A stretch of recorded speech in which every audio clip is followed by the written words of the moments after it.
Welcome to Board Game Empire. Today we're going to look at Dark Blood, which is currently on GameFound.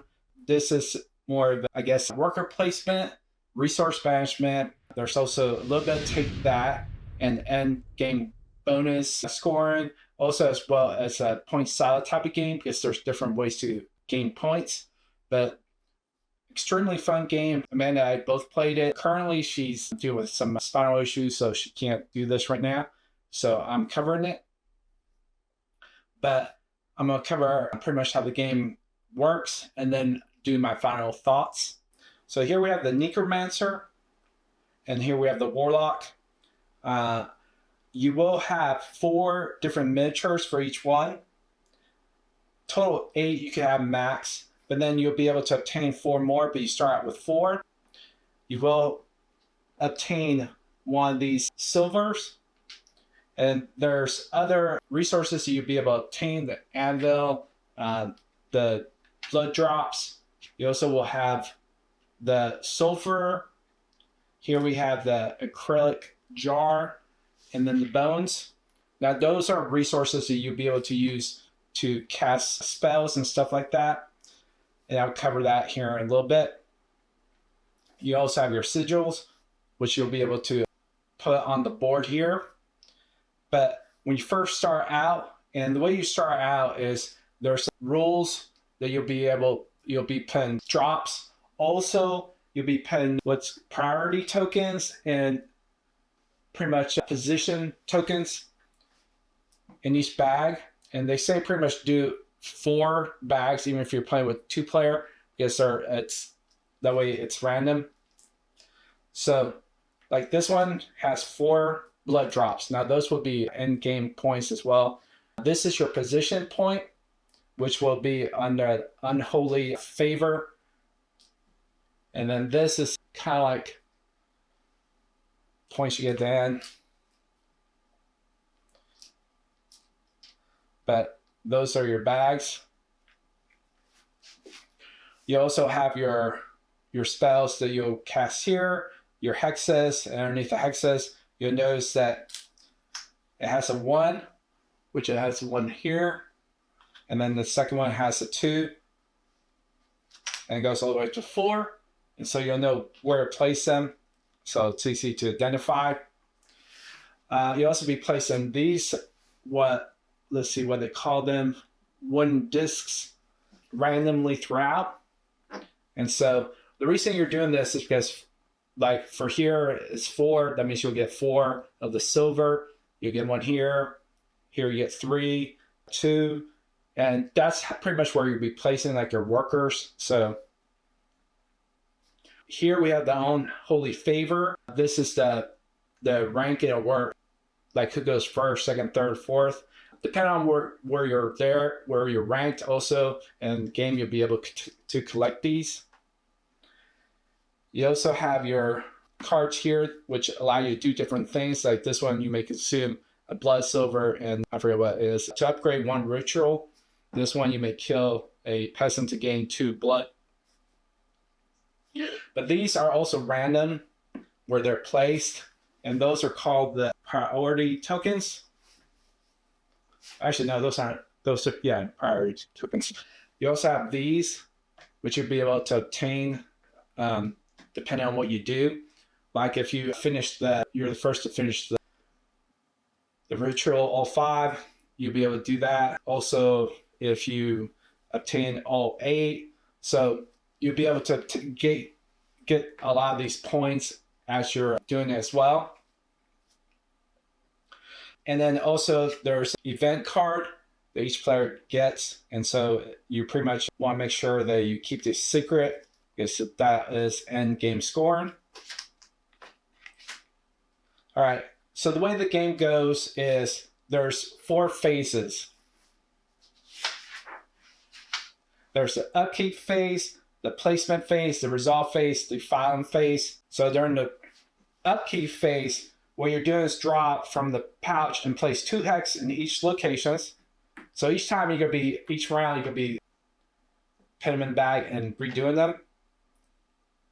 And then resolve cult, peasant, and inquisitor hex as they appear. If a cult hex appears in defiled location, use the rules for dark flow. So pretty much if it's defiled, it would be some like the part you wouldn't be able to collect or do anything. So it pretty much closes that part. Then there's the placement phase. In Unholy Favor, all players take turns and place 1, 2, or 3 of their cultists in any available locations. So like I said, you'll be able to collect resources by placing your characters. Now, depending on how many you have, it's majority, and that's also part of the resolve phase. So if I have 1, and let's say he has 2, he gets to place his first, and so he'll be able to place here, or and so it's the majority player turns to assign their cultists to an action and resolve that action. So that's how that works. Now you will be placing peasants as well that you'll be able to sacrifice here. And you could also place your characters here. And then also pretty much you have to sacrifice a peasant and an item, and then you'll be able to go first or place order. And so that's how that works. And then there's the defiling phase. The location with the most sigils, which is this right here, these are considered sigils. At least 2 is being defiled. All players with at least 1 sigil circulate bid blood. Every sigil in the location counts as 2, so each one counts as 2. As you can see, the player who wins defiled location, and when you defile that location, you're able to consume and do like bloods and stuff. Okay, so I'm going to go a little bit more detail on this aspect of the game. So here, you'll be able to cast spells. And for these 3, you'll be able to cast two times per round. So you'll be able to cast 1, 2. Now, this area is where you'll be using your items to cast a spell. You're also able to upgrade this spell. And then that's how you are able to finish all 5. And then these have hexes. And you're able to do hexes, or Lord of the Night place a hex. And then this is like the number 1 hex. When you draw a hex, you may gain that much silver instead of that item. And so there's different hexes to do different things. Now these 2 you can only do once per round. So consume the sand and return a certain amount. Looks like peasants are these characters. And then let's see, consume silver, and I forget what that is, and gain 1 blood drop. So there's many different things you do within the game. Each one does different things. And so let's see. These are the peasants. Once these are placed, there'll be peasants that in each round you'll be placing peasants as well in each location. These just determine how many more will be placed. Now throughout the game, you're going to be able to add these tokens to the bag, which will be able to place here. If you're not able to, a lot of times you'll be able to get a blood drop. If unable to place, you get a blood drop for it. Now here, let's put this away. This area, this is the only one that you're able to place. For each one you place, you only need to place 1. And so you're able to use the church. Now when you place, like here, if I have 1 there, the next player has to place 2, and the next player has to place 3. So that's how that works. So the more you place, the more you have to place to beat the previous player. So here, at the end of the game, this is considered the most upgraded rituals. So if you finish all 5, this one's the most blood, and this one is the most cultists. And then these tokens are determined on defiled, so the most defiled. And you'll be figuring out that throughout each round. Okay, so at the end of the game, you're going to look at what you got as far as defiled tokens. So you'll be looking at these. You'll be looking at also these tokens that you obtained. You'll be looking at your spellbook tokens. So, and then taint, blood token. Let's see, unholy favor tokens. So these right here will also be counted. And then in the game, 1 taint for imposition token. So those are located like right here. Those are in the bag when you first start out. Then you also do 3 taint from starting position token. And then you also do 2 taint from objective cards. So these right here. And so that's how pretty much the game works. It's a pretty simple game. There is a lot of rules to it. It's like, I think, like a 32-page rule book. And so, but there's so many different things because there's 4 different characters that you're able to play with. The game is actually pretty easy once you do get into it. It's just a worker placement, resource management, point salad, a little bit of take that with the hexes and different things, and you're able to upgrade. This is where you pretty much hold your resources, your silver, your sigils. The theme-wise works very well with actual mechanics and everything.